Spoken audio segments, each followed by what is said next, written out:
안녕하세요. 오늘은 여러분께서 보내주신 자료죠. 기적과 치유, 마음의 회복, 발췌물을 가지고 좀 깊은 이야기를 나눠볼까 합니다.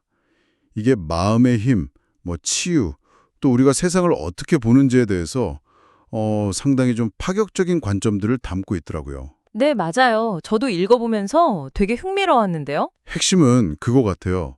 마음이 현실을 만들고 또 바꿀 수도 있다.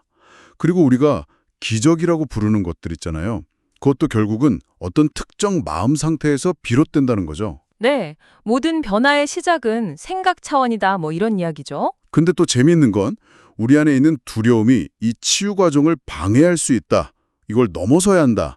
이런 부분에 주목하는 것 같아요. 그렇습니다.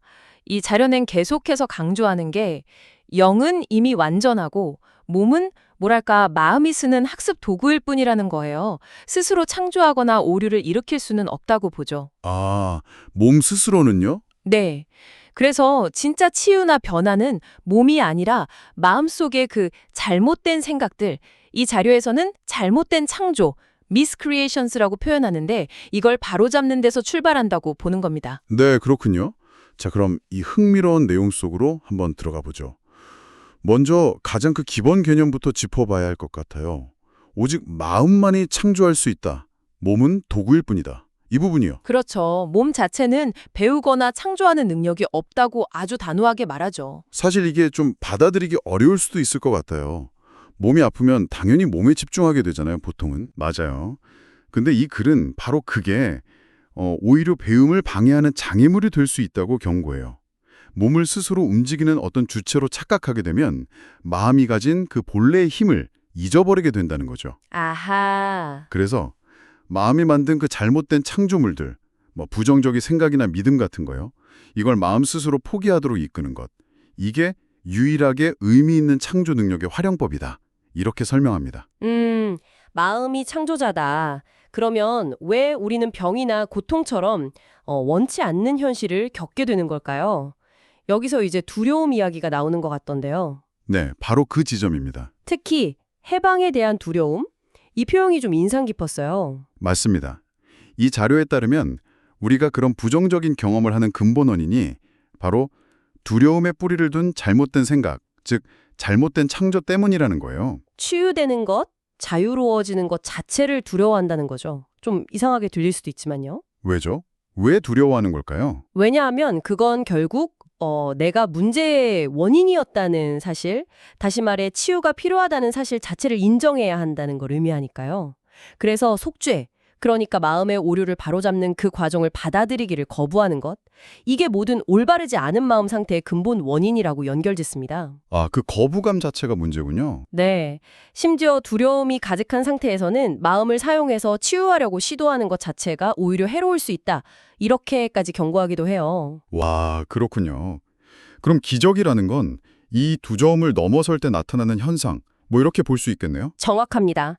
기적은 두려움에 기반한 생각이 아니라 올바른 마음 상태에서 나오는 생각의 표현이라고 정의해요. 올바른 마음 상태요. 네. 그리고 치유자의 책임은 다른 게 아니라 스스로 속죄를 받아들이는 것이라고 말합니다. 스스로 받아들인다. 네. 스스로 그걸 받아들이면 마음이 유일한 창조적 차원이고 마음의 모든 오류는 이 속죄로 치유될 수 있다는 걸 깨닫게 된다는 거죠. 그러면 마음은 파괴적인 가능성을 부정하고 순수하게 건설적인 힘을 회복해서 오직 치유만 할 수 있게 된다. 이런 논리입니다. 그렇게 되면 다른 사람의 혼란까지도 바로 잡아줄 수 있는 위치에 서게 된다는 거군요. 그렇죠. 그런 힘이 생긴다는 거죠. 마지막으로 살펴볼 개념이 자선, charity인데요. 이게 우리가 보통 생각하는 자선과는 좀 다른 의미로 쓰인 것 같아요. 치유의 기반이 된다고 하던데 어떻게 연결이 되는 거죠? 네, 여기서 자선은 상당히 좀 급진적인 의미로 사용됩니다. 상대방의 현재 보이는 모습이나 행동 너머에 있는 그 본질적인 완벽함을 그냥 알아봐주는 행위. 이거를 자선이라고 불러요. 알아봐 준다. 비록 지금은 그렇지 않더라도요. 네, 그렇습니다. 비록 내 안에서조차 그걸 아직 완전히 인식하지 못할 수도 있지만 그럼에도 불구하고 상대방 안에 있는 그 잠재된 온전함을 보는 거예요.